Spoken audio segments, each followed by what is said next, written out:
When we play with a finite mindset in an infinite game, when we play to win in a game that has no finish line, there are very predictable and consistent outcomes. The big ones are the decline of trust, the decline of cooperation, and the decline of innovation. A sports franchise, of course, they want to win, and they understand that winning championships brings in money and helps keep the franchise alive. But there's more to the game than simply each game. And it's very dangerous to think of the infinite game as simply winning a series of finite games. That's just moving goalposts. And that's incredibly unsatisfying. That's like saying, if I make $1 million, I'll be happy. Okay, that didn't happen. Okay, if I make $2 million, I'll be happy. Okay, if I make $3 million, that's what that is. And for some reason, if you keep doing it, whether you hit the numbers or not, life stops being fulfilling. The thrill of the first 2 or 3 times goes away. You get good at it. It's not exciting anymore. And fulfillment starts to go down. And so the infinite game, as it applies to a sports franchise, is the joy of coming to work, not just winning the game. Sure, you get a spike each time you win. There's a difference between happiness and joy. Happiness is fleeting. Watch a movie, go on a date, win a game. And it's amazing, and then it goes away. And drug addicts, that's all they can do is the next hit, the next hit, the next hit. Or people who become addicted to money, or people who become addicted to performance. The next hit of performance is a seeking of happiness, but there's a lack of joy. The joy comes from the joy of the playing. The joy comes from knowing that the work that I have done is actually of greater value than simply the money I make. It's contributing to something bigger than myself. Like, all of this has purpose. The infinite game is hard for a lot of high performers to get, and it's very often the thing that they're missing when they get very successful. So there are always finite games within an infinite game. They're not mutually exclusive.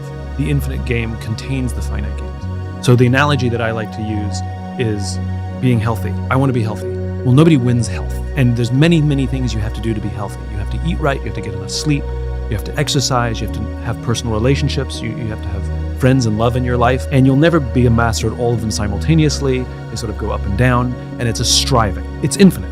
But you can still have finite goals within that. I want to lose X amount of weight by X date. If you want to pick an arbitrary number on an arbitrary date, great. You work towards it, you weigh yourself every day.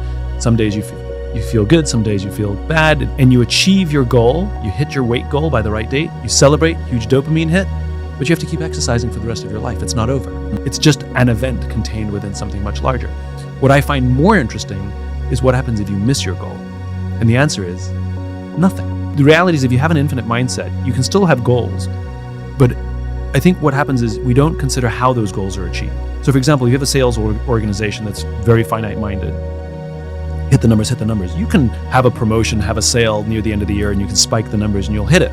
But is it a healthy organization with high-functioning team with a lot of cooperation and innovation? Versus an organization that still has the goals, but they're also measuring how they achieve their goals. They're measuring the quality of leadership.